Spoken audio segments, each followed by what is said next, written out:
अपने शरीर को स्वस्थ बनाए रखना हमारा कर्तव्य है, नहीं तो हम अपने मन को मजबूत और स्पष्ट नहीं रख पाएंगे। नमस्कार, एक बार फिर से स्वागत है आप सभी का हमारे इस खास कार्यक्रम बैक टू नेचर में। मैं हूं आपके साथ नम्रता। दर्शकों, आज इस कार्यक्रम में हम चर्चा करेंगे सर्वाइकल पर।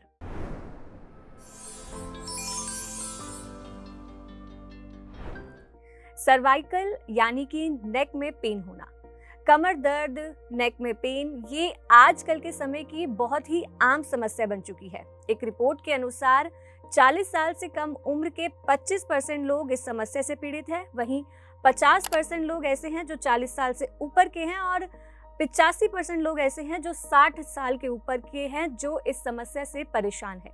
तो आज इस कार्यक्रम में हम चर्चा करेंगे सर्वाइकल क्यों होता है, सर्वाइकल के सिम्टम्स क्या होते हैं और कैसे नेचुरोपैथी के माध्यम से हम इस समस्या से निजात पा सकते हैं। और इस विषय पर जानकारी देने के लिए हमारे साथ कार्यक्रम में मौजूद है health expert naturopath doctor NK Sharma जी।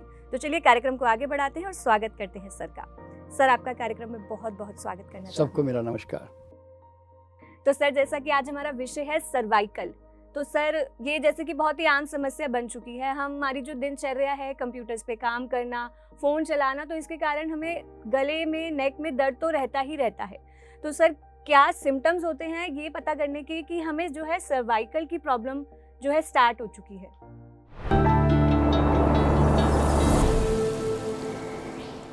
देखिए, सर्वाइकल में जो गर्दन के अंदर जो दर्द पैदा होता है, वो एक गर्दन के ऊपर लगातार एक तनाव या स्ट्रेस जो क्रिएट होता है, तो उससे हमारी खून की नलियाँ सिकुड़ी हुई रहती है। तो फिर वहाँ पे धीरे धीरे गद्दी घिसने लगती है, वहाँ पे ब्लॉकेजेस क्रिएट होने लगते हैं। तो उसके कारण फिर वहाँ पे ओवर स्ट्रेस से सूजन भी आ सकती है, कई बार गद्दी घिस भी सकती है। तो उसके फिर बहुत सारे सिम्टम्स हमारे बॉडी में हमें महसूस होते हैं, जैसे हमारे हाथों का और हमारे एक्सट्रीमिटीज़ यानी कि पाँव का नम होना शुरू हो जाना, हमारे हाथों में किसी हाथ में पर्टिकुलर हाथ पे दर्द ज़्यादा रहना, और यानी तो सर दर्द रहना और कंधों में दर्द रहना। तो ये सब चीज़ें, और चक्कर, जैसे चक्कर वगैरह सब आना, तो ये सब बहुत सारे सिम्टम इस तरह के हमें महसूस होने लगते हैं। तो इसको अगर सूजन वहाँ पर आ गई है, मान लो वहाँ पे बहुत ओवर स्ट्रेन से, तब तो इसको हम स्पॉन्डिलाइटिस कहते हैं, क्योंकि वो स्पॉन्डिल मीन्स स्पाइन बेसिकली, तो स्पाइन की सूजन आ गई। और ये जो हमारी 7 वर्टेब्रास होती है ऊपर, जो C1 से C7 तक, ये उसके अंदर ये घटना घटती है, और ख़ास करके C7 के आसपास में। और स्पॉन्डिलोसिस जो कंडीशन होती है वो भी ऑलमोस्ट सेम है, उसको हम ऑस्टियोआर्थराइटिस कह सकते हैं। ये एक प्रकार का अर्थराइटिक चेंज है कि जब हम वहाँ पे सर्कुलेशन धीरे धीरे कम होने लगता है, तो फिर गद्दी वहाँ पे थोड़ी घिसने लगती है, कमज़ोर होने लगती है, और डिस्क जो है कई बार बल्ज भी हो जाती है। तो उस कंडीशन में हम उसको स्पॉन्डिलोसिस करके वर्ड जो है यूज़ करते हैं। जी, तो सर जैसे आपने बोला कि ये 2 प्रकार की होती है, तो ये किन किन उम्र के लोगों को ज़्यादातर हो सकती है? जैसे मैंने उम्र तो बताई कि 40 साल से कम उम्र के 25% लोग अफेक्टेड हैं, लेकिन उम्र और कारण क्या सेम ही रहता है कि इस उम्र के लोगों को इस कारण से ही ये समस्या होगी?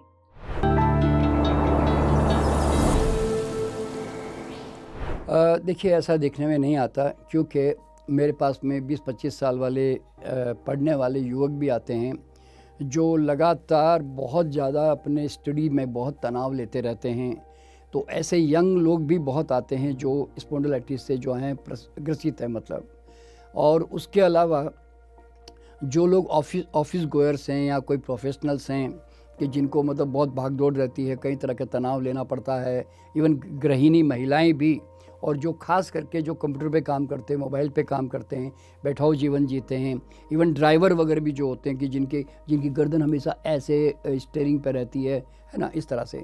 तो इस तरह के जितने भी जो हमारी जो बॉडी की जो सिटिंग स्टाइल है, और तो उससे जो है धीरे धीरे कहीं ना कहीं सर्कुलेशंस कमज़ोर होने लगता है। देखिए, कोई भी बीमारी कब डेवलपमेंट होती है? जब वहाँ पे या तो कोई फैट डिपोजिशन होकर वहाँ ब्लॉकेजेस क्रिएट हो, और या फिर वहाँ पे धीरे धीरे सर्कुलेशन स्लो डाउन हो जाओ, मतलब स्लो डाउन हो जाए, यूँ समझ लें आप। तो ये स्लो डाउन जो होता है ना, और तो उसको समझना बहुत ज़रूरी है। तो उसके जो कारण है वो एक-एक करके मैं आपको ज़रा बताना चाहूँगा, क्योंकि अधिकतर कारणों पे हम लोग जो हैं ध्यान नहीं दे पाते हैं और इवन मेडिकल साइंस भी नहीं ध्यान देती है, मैं ऐसा कहना चाहूँगा। कारण क्या होता है कि मेडिकल किसी भी डॉक्टर के पास चले गए तो वो कहेगा भैया ये यहाँ तो थोड़ी बहुत फिजियोथेरेपी करा लो और यहाँ थोड़ी ये गोलियाँ खा लो, पेन किलर खा लो, तो उससे कभी वो क्योर नहीं होता। देखिए, कभी भी किसी चीज़ को अगर आपको क्योर करना होता है ना, तो you must understand the exact root cause of your problem. तो आपकी जो रियल रूट कॉज है उसको जानना बहुत ज़रूरी है। तो इसमें सबसे ज़्यादा प्राइमरी अगर मैं कॉज कहूँगा ना, तो वो है इसका स्ट्रेस और हमारे माइंड में एक बहुत क्या कहते हैं कि एक इरिटेशन या गुस्सा डेवलपमेंट होना। अभी मैं एग्जांपल देता हूँ। देखिए, अगर आप थोड़े इगोइस्टिक टाइप के आदमी हैं तो, और आपको अगर कोई भी बात थोड़ी सी भी कुछ कहेगा और आप है ना, चूँकि वो आपका बॉस है, आपके पति है या आपका कोई ख़ास दोस्त है या आप उसे बिगाड़ना नहीं चाहते हैं, तो ये बिज़नेस में भी ऐसा होता है ना। अभी ऐसे कस्टमर बड़ा गलत बोल रहा है और लेकिन आपके अहंकार को चोट तो पहुंच रही है, लेकिन आप अभी उस बात को बिगाड़ना पसंद नहीं करते, लेकिन आपको अंदर से बहुत गुस्सा आ रहा है। तो यहाँ पर क्या होता है कि जब ईगो हमारा हर्ट होता है ना, तो हमारे यहाँ पे ना एक, आपने कभी देखा होगा, हम ऐसे रिवर्स पीछे की तरफ हमें ना अंदर से खिंचाव सा आता है, हमारे कंधे जो है ना ऐसे तनने लगते हैं, स्टिफ होने लगते हैं, क्योंकि हम रिलीज़ नहीं कर पा रहे। गुस्सा आ रहा है पर हम रिलीज़ नहीं कर पा रहे हैं। तो उस कंडीशन में इस तरह की जो हालात होते हैं कि भाई आपका बॉस आपको मर्जी आए वैसे कुछ भी कहे जा रहा है और आप बॉस के सामने बोल नहीं सकते, लेकिन आपके अंदर वो गुस्सा और इरिटेशन बड़ा ज़बरदस्त हो रहा है, तो फिर आपके ये गर्दन से लेकर ये पूरा जो एरिया है आपका वो तनाव में आने लगता है। ठीक है।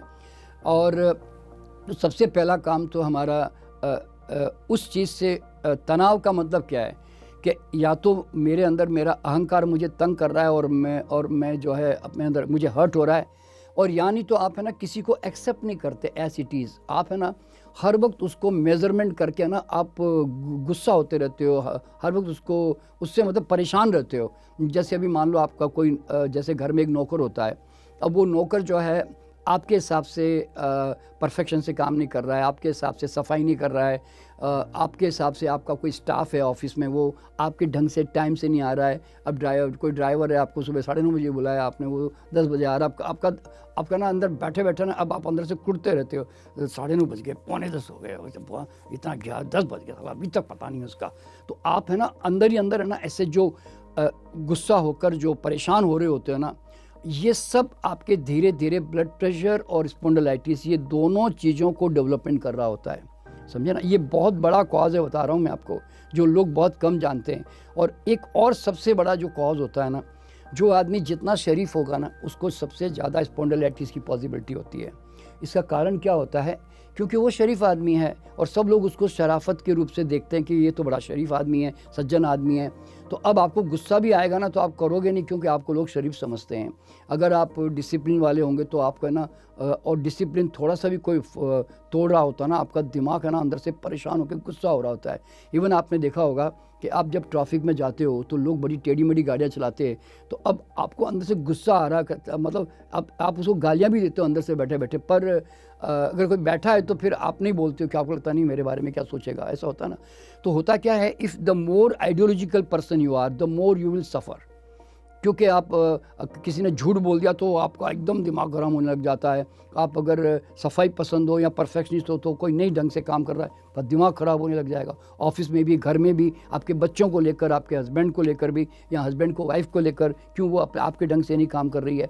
तो होता क्या है कि ऐसे तनाव के ना 50 जो कारण होते हैं ना, जब तक मेंटली ये जो आप स्ट्रेस लेते हो ट्रैफिक से लेकर, ऑफिस से लेकर, घर से लेकर, आप जब तक रिकॉग्निशन नहीं करेंगे ना कि क्या क्या चीज़ें मुझे अंदर से तनाव और इरिटेशन पैदा करती है, आपको डायरी में लिखना पड़ेगा, नहीं तो आप माइंड में क्लियर नहीं हो पाओगे। आप ऐसा नहीं सोच सकते हाँ नहीं तनाव तो थोड़ा होता तो है मुझे, लेकिन कहाँ से होता है, कैसे होता है, 50 जगह पे होता है भाई। तो आपको वो 50 चीज़ें लिखनी पड़ेगी कि मैं सुबह से उठ के थोड़ा मैं लेट भी हो गया और मुझे जल्दी नहाना पड़ रहा करना, तो भी मैं तनाव ले रहा हूँ, है ना। मैं आज लेट हो गया मान लो ऑफिस जाने में, और यहाँ आज गर्म पानी जल्दी नहीं हो रहा है, तो आपका दिमाग ना अंदर से गुस्सा आ रहा होता है। बीवी ने चाय जल्दी नहीं बनाई, आपका खाना जल्दी नहीं परोसा, आपका दिमाग गुस्सा में आ रहा होता है।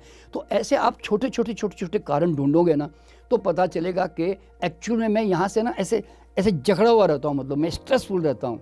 तो ये स्ट्रेस आप रिकॉग्निशन करोगे तो फिर समझो कि उसको फिर आप नहीं निकालोगे, तो फिर तो इसका मतलब है कि cause maintain mean disease maintain. तो फिर आपका स्पॉन्डिलाइटिस तो रहेगा, आप चाहे कुछ भी कर लो, आप रोज़ एक्सरसाइज करते रहो, तोड़ते रहो, पेन किलर खा के धोखा देते रहो, लेकिन आपको कुछ फ़र्क तो नहीं पड़ने वाला है। तो इसलिए सबसे पहला काम क्या मालूम है, किस चीज़ से आप स्ट्रेस लेते हैं उसको ठीक करो। अब देखिए मैं एग्जांपल दे रहा हूँ कि देखिए ये सब चीज़ें हमने भी सीखी है। आज मैं डेली जो है ना एवरेज 1.5-2 घंटा मैं ट्रैफिक में गुड़गांव जाता हूँ और गुड़गांव से वापस पीतमपुरा जाता हूँ, मतलब दिल्ली में। तो इतनी ट्रैफिक दिल्ली रहती है यहाँ पर। अब मैं ट्रैफिक को बिल्कुल देखता भी नहीं, सोचता भी नहीं, आधा घंटा इधर आधा घंटा उधर, मैं टाइम पहले लेके निकलता हूँ। अब जैसे आज भी मुझे आना था तो मैं आधा घंटा पहले निकला, मुझे डाउट था कि और वाकई में बहुत ट्रैफिक थी, लेकिन मैं उससे तंग नहीं होता। ट्रैफिक है तो है, क्यों, मैं कब तक उनको रिएक्ट करता रहूँगा, सवाल ये पैदा होता है ना। तो मैंने क्या किया, मैंने उसको मेरा ट्यूशन पीरियड बना लिया, यानी कि मैंने उसको ट्यूशन पीरियड बना दिया। अब मैं उसमें कई तरह के ऑडियो सुनता हूँ, वीडियो देखता हूँ, अच्छे लोगों के मोटिवेशनल लेक्चर सुनता हूँ, कुछ भी, मतलब जिससे कि आई लर्न समथिंग। तो मैंने उसको क्रिएटिव बना दिया। तनाव तो वही है, 1.5 घंटा 2 घंटा ट्रैफिक में रहूँगा, लेकिन अब वो मेरे लिए तनाव नहीं है, मेरा रोज़ का काम है भाई, कब तक लेता रहूँगा भाई। 4 दिन ले लिया, समझ नहीं थी, अब तो समझ पैदा करो भाई कि मैं क्यों तनाव लूँ रोज़। ऑफिसों में भी ऐसे होता है, आपके टेढ़े मेढ़े आपके दोस्त मित्र होते हैं आसपास में, आपको कंडम करते हैं, क्रिटिसाइज़ करते हैं, या आपको उनको परेशानी होती है। तो कब तक रिएक्टिव बने रहोगे। तो वो जो रिएक्शन जो रिलीज़ नहीं होता ना, अब जैसे कई घरों में क्या होता है, नई शादी करके बहुएँ आती है, अब उसको वो एकदम नए घर में आती है और उसमें उसके सास ससुर का स्वभाव, उसके हस्बैंड का स्वभाव, सबको उसको अलग ढंग से देखना होता है और वो एक्सप्रेस नहीं कर पाती है। जो महिलाएं एक्सप्रेसिव नहीं है ना, उनको बहुत जल्दी स्पॉन्डिलाइटिस हो जाएगी। तो मैं यहाँ पे ना ये जनरल कॉज क्यों बता रहा हूँ मालूम है, ये मेडिकल डॉक्टर आपको नहीं बताएंगे। ये जो रूट कॉज है ना, ये सबसे ज़्यादा स्पॉन्डिलाइटिस और ब्लड प्रेशर, ये दोनों को जो है डेवलप करने का कारण बनता है। तो इसलिए ये जैसे ही रिलीज़ हुआ, आपका ये भी जो है रिलीज़ हो जाएगा, ठीक है ना। और दूसरा कारण है हमारा सेडेंट्री लाइफस्टाइल। जैसे मैंने बताया, ड्राइवर जो है वो हमेशा बैठा रहता है, अपने कार चलाता रहता है और ज़्यादा उठना बैठना नहीं होता। हमारा भी लाइफस्टाइल ऐसे हो गया, घर से निकले कार में, कार से निकले ऑफिस में, है ना, और ऑफिस में जाके भी फिर कुर्सी पे बैठ जाते हैं। तो होता क्या है कि हमारी जो स्पाइनल मूवमेंट्स है ना, वो बहुत कमज़ोर हो गई है एक्चुअल में। तो ऐसे लोग जो है उनको भी, और मोबाइल वाला तो आप जानती है कि मोबाइल तो अब सीधा गर्दन ही ऐसी हो गई है, पूरी की पूरी बच्चों की गर्दन ऐसे होने लग गई है। अब तो आपको जानकर के हैरानी होगी, मैं तो छोटे बच्चों में भी गर्दन के प्रॉब्लम आने शुरू हो गए, बता रहा हूँ, जो अभी 8-10 साल के, उनको भी बता रहा हूँ मैं। तो कारण क्या है, क्योंकि अब उसका ओवर यूज़ होने लग गया। अब 2-2 घंटे, 1-1, 2-2 घंटे ऐसे गर्दन झुक के वो मोबाइल के ऊपर उनको लगे रहना पड़ता है। तो ये जब तक इन सब जो फिज़िकल कॉजेज़ भी है ना, ये हम जब तक ठीक नहीं करते, तब तक हमारे ये स्पॉन्डिलाइटिस का डेवलपमेंट होता रहेगा। और एक जो तीसरा कारण है इसका, वो है हमारा खान पान। देखिए क्या होता है, कुछ खान पान जो बहुत ज़्यादा फैटी होते हैं ना, जैसे हमारी जो पंजाबी सब्जियां होती है, वो सब की सब ग्रेवी वाली होती है, बहुत फैट होती है ना। और फिर कई लोग नॉनवेज लेते हैं, कई लोग बहुत ज़्यादा पनीर वगैरह सब खाते हैं, जो भी है, मैदा चीनी भी खाते हैं, उससे बॉडी में कोलेस्ट्रॉल डेवलपमेंट होता है। कोलेस्ट्रॉल से क्या होता है, ब्लड हमारा थिक होकर ना ऐसे ब्लॉकेज की तरह वो जाम होने लगता है हमारे बॉडी में। और जो तला हुआ तेल घी होता है, और इवन मिल्क का कैल्शियम भी कई बार जाके वहाँ डिपॉजिट होता है, तो उसके कारण भी हमारा ब्लड सप्लाई कमज़ोर हो जाता है। तो ये खान पान के जो कारण होते हैं ना, उसमें क्या होता है कि अगर आप खाली नॉनवेज खा रहे हो, खाली आप दूध दाल पनीर खा रहे हो, आप रोटी दाल ही खाए जा रहे हो, आप ब्रेड बिस्किट खाए जा रहे हो, आप चाय कॉफ़ी पिए जा रहे हो, तो उससे क्या होता है कि ब्लड हाईली एसिडिक हो जाता है। एसिडिक होने से क्या होता है, उसकी विस्कोसिटी है ना बहुत कम हो जाती है, और फिर वो है ना छोटी छोटी खून की इसमें नलियों है ना पास नहीं होता, तो उसके कारण फिर सर्कुलेशन यहाँ कमज़ोर होने लगता है। तो इसीलिए जैसे जैसे ब्लड हमारा अल्कलाइन भी होने लगता है ना, या पतला होने लगता है, तो और ये जो सॉलिड फूड जो हम खा रहे हैं, जिससे हमारे ब्लॉकेज क्रिएट हो रहे हैं, ये जैसे हम कम करते हैं और थोड़ा एक्सरसाइज करके सर्कुलेशन पहुँचाते हैं, वो तुरंत जो है वापस रिवर्स होने लग जाती है। It's so simple actually. जी, तो यानी कि सर जो सर्वाइकल की 2 कैटेगरीज है, सर्वाइकल स्पॉन्डिलोसिस और सर्वाइकल स्पॉन्डिलिटिस, तो ये दोनों के जो रीजंस हैं वो सेम ही रहेंगे? सेम ही है जी, क्योंकि सर्कुलेशन देखिए जहाँ कम हुआ, देखिए अगर स्ट्रेस बढ़ रहा है तब तो सूजन आती है, तो सर्वाइकल स्पॉन्डिलाइटिस हो गई। आइटिस का मतलब है सूजन, जैसे ब्रोंकाइटिस ना, अर्थराइटिस, ये सब जो वर्ड है, कोलाइटिस वगैरह। लेकिन स्पोंडिलोसिस जो condition, it is an condition of your bones. तो वो डिजेनरेटिव चेंजेस है जिसको हम अर्थराइटिक चेंजेस बोलते हैं, जो अगर लंबे समय तक कहीं सर्कुलेशन स्लो डाउन रहा तो स्पोंडिलोलिसिस कमर की भी होती है। जैसे आपने बताया स्टार्टिंग में कि लोगों को आजकल बैक पेन बहुत हो रहा है, तो कारण क्या है?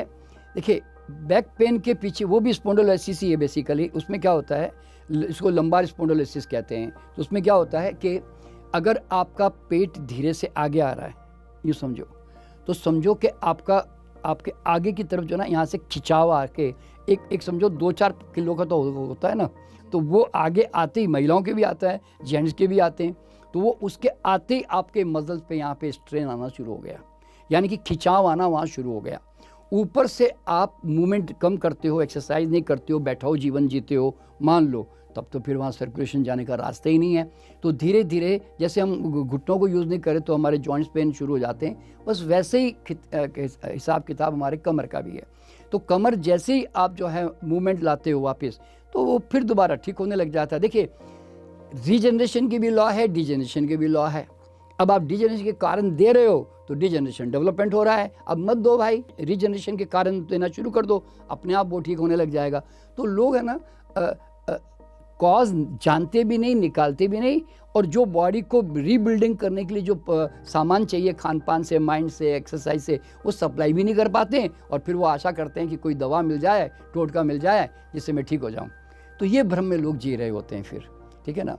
तो इस तरह से मतलब ये बीमारियां होती है। जी सर, यहाँ ये तो समझ आ गया कि अगर हम अपने कॉज को मेंटेन कर लेंगे तो डिसीज़ ऑटोमेटिकली मेंटेन हो जाएगी। लेकिन सर, अब बात है उनकी जिनको सर्वाइकल की प्रॉब्लम है। जैसे कि हमने आज ये सुना है कि जिनको भी ये प्रॉब्लम रहती है वो लाइफ टाइम रहती है, वो दवाइयाँ वगैरह जितना मर्जी खा ले, ये एक समय बाद फिर से जो सिम्टम्स आपने बताए वो दिखने लगते हैं। तो क्या नेचुरोपैथी में ऐसा कोई उपाय है सर जिससे हम इस समस्या से निजात पा सकते हैं?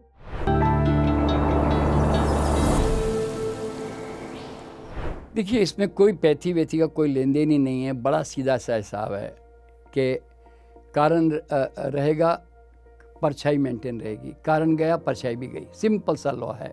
देखिए, अगर अब जैसे आपने कहा कि स्पॉन्डिलाइटिस मेंटेन रहती है, तो मैं यूँ कहता हूँ कि एक प्रकार की ये आग है, बीमारी एक आग की तरह है। कोई कहता है साहब मेरी आग लगातार लगे जा रही है जी, तो मैं क्या कहूँगा, आग को लगने का कोई शौक़ नहीं है, जलने का कोई शौक़ नहीं है। वो कहती है जी पेट्रोल अच्छा मिल रहा है जी, मैं इसलिए जलती जा रही हूँ।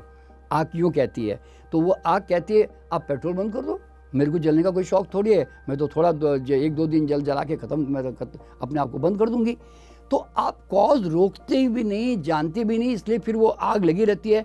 तो इसीलिए मैंने कहा ना कि आपको रोग का कारण जो माइंड से, न्यूट्रिशन से, लाइफस्टाइल से, जहाँ से ये पैदा हुआ, उसको जानना बहुत ज़रूरी है। तो इसीलिए उसको पहले ठीक करो, ठीक है। और जिनको ये बीमारी हो गई है तो बिल्कुल बहुत आसान है, मैं बता रहा हूँ, बहुत आसान है ठीक करना। ये सिर्फ पहली बात तो ये दिमाग से ये बात निकाल के फेंक दें कि ये बीमारियाँ ठीक नहीं होती। अरे अगर गलत कारणों से बीमार पड़ना डेफिनेट है भाई, तो सही कारणों से ठीक होना भी तो डेफिनेट है ना भाई। तो आप वो कारण सप्लाई तो करो। तो अब सप्लाई करने का पहला कारण क्या है? पहले ये रिकॉग्निशन करो कि मेरे किस किस चीज़ों से मैं तनाव लेता हूँ, मैं अंदर से घुटता हूँ, मैं सप्रेशन करता हूँ अपने अंदर, और मैं दबाता हूँ अपने इमोशंस को दबाता हूँ। वो चीज़ को रिकॉग्निशन ज़रूरी है। और आपको है ना, जो आपने कभी नोट किया होगा, इंट्रोवर्ट जो टाइप के लोग होते हैं ना, वो जनरली इस बीमारी के ज़्यादा शिकार होते हैं। एक्सट्रोवर्ट जो होते हैं ना, जो बोल देते हैं, बात कर लेते हैं, उनको ये प्रॉब्लम नहीं आती। अभी मैं एक एग्जांपल दे रहा हूँ, ये स्लम एरिया के जो लोग होते हैं ना, इन लोगों को ये बीमारियाँ नहीं होती। जानते हो क्यों? गुस्सा आया, झगड़ा किया, गाली दे दी, झगड़ा कर लिया, चिल्ला लिया, चीख लिया, रो लिया, झगड़ा, कुछ भी मारपीट कर ली, तो अब क्या हुआ? रिलीज़ हो गया। अब मैं ये नहीं कहता ये करना है, पर सवाल क्या होता है कि इमोशन का मतलब है एनर्जी इनटू मोशन। जैसे कोई एनर्जी क्रिएट हुई, आपने उसको रिलीज़ भी कर दिया। तो अब यहाँ पे रिलीज़ करने का मौका नहीं है ना, क्योंकि आप सज्जन आदमी हो, आप सभ्य हो, आप एटिकेट्स में जी रहे हो, आप समाज में रहना है भाई, परिवार में रहना है, संतुलन बिगड़ना नहीं चाहिए, तो आप उसको अपने आप को सप्रेस करते हो, ऑफिस में भी, घर में भी। तो वो चीज़ जो है अगर आप ठीक नहीं करोगे तो फिर वो आपकी बीमारी जाती नहीं है। तो उसको पहले ठीक करना ज़रूरी है, उसका सोल्यूशन ढूंढना ज़रूरी है। And you have to release. अब रिलीज़ करने के जो तरीके हैं ना, थोड़ा मैं बता देता हूँ मेंटली, पहली बात, जब भी आपको लगे कि मुझे कोई बात बुरी लग रही है और मेरा दिमाग ख़राब हो रहा है, तो सबसे पहला काम क्या करना चाहिए मालूम है? आप बैठे, मान लो बॉस के सामने बैठे हैं और आप बॉस के सामने ऐसे सीधे ही बैठे रहना पड़ता है, तो आप ज़ोर से ना अपनी टांग को नीचे जो टेबल होता है ना वहाँ के ज़ोर से ऐसे स्टिप कर दो, एकदम 10 काउंट तक है ना, एकदम जितना स्टिप कर सकते हो करते जाओ, या किसी चीज़ को दबा दो अपने टांग को, और दबा के ना ऊपर से मुस्कुराते रहो, यस सर करते रहो, और उसको टाइट करते रहो टांग को। तो वो जो गुस्सा अंदर पैदा हुआ ना, वो वहाँ पे रिलीज़ हो जाएगा। यानी तो आप बैठे हैं तो आप क्या करें, आपको दिमाग खराब हुआ, ज़ोर से आपने मुट्ठी भींची और आपने 10 काउंट तक उसको रोक के रख ली, दांत बीच लिया, आँख बीच लिया, और 10 काउंट तक रोक के रखो, फिर बाद में करके मुंह से हवा छोड़ो।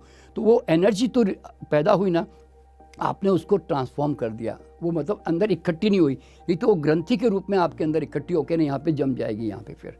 तो एक तो ये कारण होता है। और तीसरा तरीका क्या होता है, आपने कभी नोट किया होगा कि जो लोग ट्रैफिक में गाड़ी चलाते हैं ना, आप कभी भी नोट करना, अगर आप मुंह में कुछ चबाते हो, आप कोई पेपरमिंट चबा रहे हो, आप कोई मिश्री चबा रहे हो, आप कोई सौंफ चबा रहे हो, तो आप चिंगम चबा रहे हो, आप देखना वो लोग मूड में रहते हैं। आपने कभी नोट किया कि जो चबाने वाले लोग होते हैं वो अक्सर मूड में बात करते हैं, वो हंस के बात करते हैं, वो कभी सीरियस नहीं होते, जिसको भी देख लेना आप। तो इसीलिए क्या होता है कि मैं ये नहीं कहता कि आपको गुटखा चबाना है, आपको कुछ चबाना है, पर हाँ, चिंगम और मिश्री या सौंफ या ऐसी जो चीज़ या मिंट होती है ना, ये अपने पास में रखा करो। जब भी लगे कि यार गुस्सा बहुत आ रहा है, दिमाग बड़ा ख़राब हो रहा है मेरा, तो आप है ना जैसे जौ, देखिए गुस्सा ना हमेशा जौ में आता है यहाँ पे, तो आपने जैसे चबाना शुरू किया ना, चबाते ही क्या होगा मालूम है, आपका तुरंत वो जो है ना रिलीज़ हो जाएगा और वो जमा नहीं होगा बॉडी में। तो अल्टीमेटली ये हुआ क्यों, टाइट क्यों हुआ, क्योंकि आपने उसको रिलीज़ नहीं किया। तो आपने रिलीज़ करने के ऐसे है ना आपको तरीके ढूंढने पड़ेंगे आपको, ठीक है ना। और ज़्यादा अगर किसी को मान लो रिलीज़ करना है, मान लो अब कार में आ रहा है और वो बात बड़ी बुरी लग रही है, तो बैठे बैठे ना अपना जो चंद्र सौर है ना, इसको चालू कर दो, एक 5 मिनट ये बंद कर दो, और मन में ऐसे ना बोलते जाओ, calm down, relax relax relax, और कल्पना भी करोगे ना कि मैं बड़ा शांत हो रहा हूँ, मुझे बड़ा अच्छा लग रहा है, मुझ पे शांति छा रही है, भले ही झूठ मूठ है, कल्पना भी करने से ना सबकॉन्शियस सच मानता है। तो इस तरह की चीज़ें करने से ना, ये मेंटल जो प्रॉब्लम्स है उनके लिए बता रहा हूँ, ठीक है। तो उससे इन चीज़ों से ना वो अपने आप को कंट्रोल कर सकते हैं, ठीक है। बाकी मेडिटेशन भी हेल्प कर सकता है। हाँ, डेफिनेटली, मतलब ये तो मैं मेडिटेशन तो खैर मैं तो ऐसा कहता हूँ कि अल्टीमेटली देखिए, एक ज़माना था, हम भी यंग थे, बहुत रिएक्टिव थे एक ज़माने में ना, लेकिन किसने बदला, ध्यान ने बदला, ध्यान रखना। क्योंकि ध्यान से क्या हुआ, जब हमने आनापान सती ध्यान किया और ध्यान के ऊपर ज़्यादा प्रयोग किया, तो हमारी जो अवेयरनेस है, अलर्टनेस, वो बढ़ती चली गई। अब बढ़ती चली गई तो अब कोई भी घटना घटती है तो हमारा माइंड है ना इतना एक्टिव है, कॉन्शियस माइंड, कि उस चीज़ को आगे बढ़ने नहीं देता। देखिए, बेहोशी में आप रिएक्टिव होते हैं, है ना, आप तनाव लेते हैं, आप चिंता भी करते हैं, आपको पता भी नहीं कि गुस्सा भी आ गया, लेकिन होश है आपको, तो फिर आप गुस्सा नहीं कर पाओगे क्योंकि आप जागे हुए हो इस वक्त। तो इसलिए मेरे जीवन में भी है ना, मैं ऐसे कहता हूँ कि मेरी मर्जी के बिना मुझे कोई दुखी नहीं कर सकता। क्यों नहीं कर सकता, मेरी मर्जी, मैं नहीं होता, मैं तुम चाहे कितना भी मुझे गालियाँ दो ना, दुखी करते रहो, मैं लूँगा तो ना। तो ये आदत हर एक को समझनी चाहिए कि कमबख्त मेरा रिमोट कंट्रोल दूसरों के हाथ में क्यों दो भैया, वो गाली दे और कमबख्त मैं उछलूँ। यानी कि मैं इतना कमज़ोर हूँ कि दूसरों के हाथों में रिमोट दे दे के मैं नाचता रहता हूँ सारे दिन उनके हिसाब से। तो ये तो हर आदमी को थोड़ा समझना चाहिए।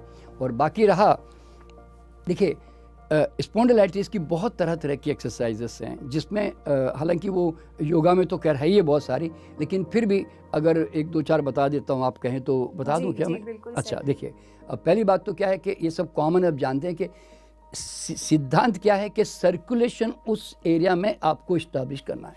इसीलिए पहली बात तो अगर आप गर्दन के यहाँ पर, देखिए आपने कभी भी नोट किया होगा, आप जब गर्दन के इस एरिया में और गर्दन के ऊपर से लेकर इस एरिया में आप जब ऐसे प्रेशर देते हुए ऊपर तक ऐसे आप ऐसे मसाज करते हैं ना, यूँ इस तरह से, तो ऊपर जब हम मसाज करते हैं ना, और उसको ना ब्रेक डाउन करो डेली, किसी को घर में बोलो कि या किसी मालिश वाले को कि रोज़ उसको ब्रेक डाउन करें, तो वहाँ जो टिपनेस आ गई ना, जिसके कारण सर्कुलेशन कमज़ोर हो गया, वो तुरंत जो है ना वहाँ से रिलीज़ होने लगेगा, पहली बात, ठीक है। और प्लस तनाव जब भी लेते हैं ना तो ये हमारे जो आईब्रोस होती है ना, ये हमेशा तनाव में आती है और दुखती है यहाँ से। तो हमेशा जो है ना यहाँ पे ऐसे ऐसे करके इसको यहाँ से, इसको भी है ना यहाँ से ऐसे ऐसे करके यहाँ से पूरा ऐसे ऐसे मालिश करनी चाहिए। और ये जो है ना इसको भी, इसको यहाँ के ना ग्रंथियाँ, गांठें बनने लगती है, तो यहाँ पे क्या करना चाहिए, ऐसे ऐसे करके ये सब दुखेगी। जो भी तनाव लेगा आप देखना ज़बरदस्त दुखती है ये सब, आईब्रोज बहुत खतरनाक रूप से दुखती है। तो उनको बोलना ये सब है ना ऐसे ऐसे वो गांठों को गला दो। गलाने से क्या होगा, जो सर्कुलेशन स्लगिश हो गया था वो वापस दोबारा रिवाइव हो जाएगा इस तरह से, ठीक है। और दूसरा कंधों की जो एक्सरसाइजेस हैं वो डेली करनी चाहिए। मतलब जैसे कंधे ऊपर उठा के ये दोनों कोहनियाँ मिलाने की कोशिश करो और नीचे करने की कोशिश करो। इसको आगे लाओ, फिर इसको पीछे लेके जाओ, ठीक है ना। फिर इसको ऐसे ऐसे क्लॉकवाइज घुमाओ, फिर एंटी क्लॉकवाइज घुमाओ, जिससे कि इस एरिया में सर्कुलेशन इस्टेब्लिश हो। फिर गर्दन की जितनी एक्सरसाइजेस है ना उसमें क्या है, 10-15 बार जैसे गर्दन धीरे धीरे नीचे की आगे थोड़ा, क्योंकि आगे तो पहले की हुई है तो जनरली इनको है ना पीछे ऐसे करके वापस सीधा किया। तो गर्दन को बार बार है ना ऐसे ऐसे 10-15 बार एक्सरसाइज करो। फिर इस कंधे को देखो, फिर इस कंधे को देखो, ऐसा होता है ना। फिर बाद में क्लॉकवाइज घुमाओ, फिर एंटी क्लॉकवाइज घुमाओ। तो ऐसे 10-15 बार है ना डेली सुबह शाम करते रहना चाहिए। और वैसे भी जो लोग ऑफिस गोयर है ना, जिनका काम कंप्यूटर पर रहता है, उनको तो ये एक्सरसाइज डेली करनी चाहिए। क्यों मालूम है, उनका तो वो 1-1 घंटे तक वो ऐसे ही बैठे रहते हैं, डिज़ाइन करते रहते हैं या कुछ टाइप करते रहते हैं। तो वो है ना यहाँ पे ये स्ट्रेस बिल्डअप हो जाता है। तो इसलिए उनको है ना गर्दन की एक्सरसाइज और ये कंधों की एक्सरसाइज है ना 1-2 घंटे के बाद जब फ्री हो जाते हैं तो उनको है ना इनको रिलीज़ कर देना चाहिए। नहीं तो वो क्या होता है बाद में बहुत ज़्यादा स्टिफ होने लग जाता है इस तरह से। और प्लस ऐसी एक्सरसाइज भी करनी चाहिए कि जैसे सामने से ना आप हाथ यहाँ पे रखो और गर्दन को, हाथ आपके सर को है ना हाथ को दबाओ, इसको प्रेशर दो, ऑपोजिट प्रेशर दो। और इस तरफ हाथ रख के इससे नीचे इसको यहाँ से प्रेशर दो, गर्दन अपने सर को हाथ पे प्रेशर दो, यानी कि ऑपोजिट प्रेशर। फिर इस तरफ प्रेशर दो, फिर ऐसे करके यूँ करके प्रेशर दो, ऐसे करके यूँ करके प्रेशर दो। मतलब ऐसी बहुत सारी एक्सरसाइज है। वैसे आजकल मुझे लगता है शायद यूट्यूब पे होगी भी शायद बहुत लोगों के। तो इस तरह की जो एक्सरसाइजेस है वो डेली करना चाहिए। और एक एक्सरसाइज है कि आप खड़े होकर है ना अपने हाथों को है ना पीछे की तरफ स्विंग करें, ऐसे ऐसे खड़े खड़े, आराम से टीवी भी देख रहे हैं तो खड़े खड़े स्विंग करें, यानी कि इसको थ्रो करें पीछे। ऐसे थ्रो करने से क्या होता है कि ये जो एरिया है ना, ये जो यूं होता है ना, तो ये धीरे धीरे रिलीज़ होता है ऐसे। तो 100, 200, 300 करने में क्या दिक्कत है, खड़े खड़े स्विंग ही तो करना है, कोई मेहनत तो है नहीं इसके अंदर। आप ऑफिस में भी कर सकते हैं, कहीं भी खड़े खड़े कर सकते हैं इस तरह से। तो ऐसे करके ये सिंपल एक्सरसाइज करके और बाकी स्पाइनल मूवमेंट्स वगैरह करने चाहिए, कुछ योगा करना चाहिए। और नहीं तो इस और यानी तो कुछ और भी जो खेलना कूदना नाचना, लेकिन नाचना भी बहुत अच्छा एक्सरसाइज है इसके मामले में। क्यों, नाचने से तनाव बड़ा रिलीज़ होता है, यूँ समझ लें, ठीक है ना। तो एक्सरसाइज से क्या होता है, तनाव जो बॉडी में बिल्डअप होता है ना वो रिलीज़ होता है, उससे नहीं होगा। और इसमें तो स्पाइनल मूवमेंट्स और गर्दन के वाली एक्सरसाइज ये तो यूट्यूब पे जाके मुझे लगता है ढूंढनी पड़ेगी, क्योंकि बहुत तरह तरह की है। पर सर्कुलेशन पहुंचाना मेन काम है, ठीक है जी। तो सर खान पान में क्या हम ले सकते हैं इसी समस्या से छुटकारा पाने के लिए? हाँ, देखिए खान पान में सबसे पहले तो ये बात तो समझनी पड़ेगी कि जो हाईली एसिडिक चीज़ें हैं, जैसे ज़्यादा चाय पीना, शुगर हाईली एसिडिक है, अल्कोहल एसिडिक है ना। और काफ़ी मेडिसिन एंटीबायोटिक्स भी खाते हैं, वो भी बॉडी के लिए एसिडिक होती है। और फिर खाली नॉनवेज खाते रहना, मतलब यानी तो खाली रोटी दाल ही खाते रहना, या प्रोटीन और ज़्यादा खाते रहना, तो उससे यूरिक एसिड, यूरिया वगैरह बनता है ना। तो जितना ज़्यादा आप सॉलिड फूड खाते हो ना उतना ज़्यादा उसकी एसिड बनती है, तो फिर उससे ब्लड थिक होता है, मैंने बताया। तो इसीलिए जितना ये आप अनुभव करोगे कि आपने जैसे ही 1-2 महीना आपने सॉलिड फूड कम कर दिया, जो भी आप खा रहे थे, और चाय वगैरह भी कम कर दी, कॉफ़ी भी कम कर दी आपने, और आपने क्या किया कि जैसे एक बार प्रॉपर आप खाने में फ्रूट्स अच्छी मात्रा में ले लें, और बाकी जो लंच डिनर लेते हैं उसमें सलाद, अंकुरित दालें ज़्यादा बढ़ा दें, सिंपल ग्रीन सब्जियां ज़्यादा लें, दालें अभी अवॉइड कर दें, क्योंकि दालों से एक तो वायु भी बनती है और उससे उससे वो प्रॉब्लम भी आती है। तो इसलिए दालें अवॉइड कर दें, प्रोटीन से अवॉइड कर दें, और फैट भी जहाँ तक हो सके रिड्यूस कर दें, जितना मैक्सिमम कर सकें। तो उससे क्या होगा कि, और फिर रोटी चावल दाल जो खाते हैं मान लो, तो वो मान लो 4 रोटी खाते हैं 2 कर दें, यानी कि 50% अनाज कट कर दें। तो उससे क्या होगा बॉडी में जो कंजेशन और जो स्टिफनेस डेवलपमेंट हुई ना वो धीरे धीरे कम होने लगेगी ऑटोमेटिकली। और बाद में फिर भूख लगी मान लो 4-5 बजे, फिर दोबारा फल खा लें, नहीं तो कोई जूस वूस पी लें, गन्ने का रस पी लें, गाजर का रस पी लें, या कुछ भी फल वल खा लें। और रात को फिर दोबारा सलाद खाया या सूप वूप पी लिया, सब्जी खा ली और थोड़ा खाना फिर खा लिया, ऐसे। तो मतलब उसको कोशिश ये करनी चाहिए कि सॉलिड फूड को 20% कर दें, वो खाली सेटिस्फैक्शन के लिए कुछ दिनों तक, जब तक ठीक नहीं होते। और जब ठीक हो जाएं तो फिर तो वापस थोड़ा 50% तक बढ़ा दो वापस दोबारा, इस तरह से। तो ये बड़ा सिंपल है। सिर्फ दूध नहीं पीना, नॉनवेज नहीं खाना जो एसिडिक है, मैदा नहीं खाना, चीनी नहीं खाना, तला हुआ ज़्यादा नहीं खाना, तली हुई सब्जियां भी नहीं खाना, जैसे नॉर्थ इंडियन पंजाबी सब्जियां होती है, ये सब भी अभी अवॉइड करना तब। और बाकी ये जो मैंने मानसिक कारण और फिजिकल कारण बताए, बस इनको साथ में जोड़ लो। और थोड़े और भी जो एक्स्ट्रा टूल है कि अगर एक्यूप्रेशर कोई अच्छा करने वाला हो तो एक्यूप्रेशर करवाओ, क्योंकि उससे भी बहुत जल्दी आराम मिलता है। तो ये जो एक्स्ट्रा टूल है, और मेडिटेशन करो, मंत्रा चैंटिंग करो, तो ये सब करने से ना बहुत जल्दी है कि मंत्रा चैंटिंग और मेडिटेशन जो होता है ना, वो बहुत ज़्यादा रिलैक्सेशन देता है।